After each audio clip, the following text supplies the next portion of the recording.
I recognize the Honourable Leader of the Official Opposition. Thank you, Madam Speaker. Yesterday, media reported that some of the most affordable rentals in the city have gone up in price by more than 40% in the last 4 years. Renters are struggling as costs soar. There are many things the government can do to help if only they had the political will to act.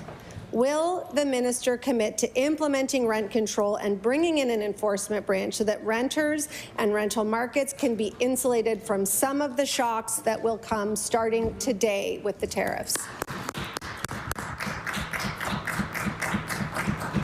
I recognize the Honourable Minister of Service Nova Scotia. Thank you.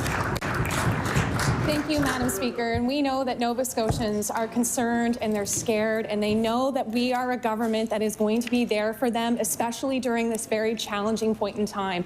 Madam Speaker, we do have a residential tenancy program, and I want every Nova Scotian to know that it is a program that works, Madam Speaker. So if a tenant does find themselves in a situation where they're at a conflict or at odds with their landlord, then, Madam Speaker, they have to reach out to us. That's exactly what Service Nova Scotia is intended to do. We put the Nova Scotians are at the heart of everything that we do, Madam Speaker. We always want to be able to look for improvements in the program, and we will continue to do that. And, Madam Speaker, I stand here very proudly knowing that our government has made incredible investments in housing, because that's what we want, is Nova Scotians to have choice. I recognize the Honourable Leader of the Official Opposition. Thank you, Madam Speaker. With respect, this government has not been there for renters, categorically. As for good ideas to improve the system, the government's own report said they should bring in an enforcement branch, and they trashed it. It doesn't make any sense, and renters are so vulnerable now more than ever. And instead of protecting them, this government is making it easier to evict people.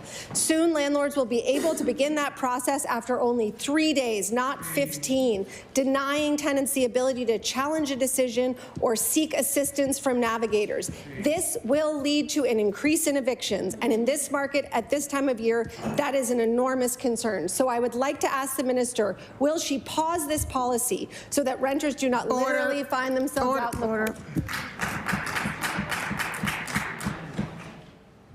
I recognize the Honourable Minister of Growth and Development. Thank you very much. Thank you very much, Madam Speaker, and I'd respectfully ask the member to review that policy. And when we're talking on the floor of the legislature, it's important to have facts, Madam Speaker. It's important to talk about the entirety of the process and not take a piecemeal approach to taking apart that policy change. Madam Speaker, there was a lot of things missing in that story that the member is referencing, and I spoke about it last night in estimates. The fact that to insinuate that we're not investing in affordable housing is incredibly wrong, Madam Speaker. We are making historical investments in affordable housing, Madam Speaker, $120 million in the last 2 years alone, Madam Speaker. We'll continue to work with our community housing partners because they are a valued part of the solution.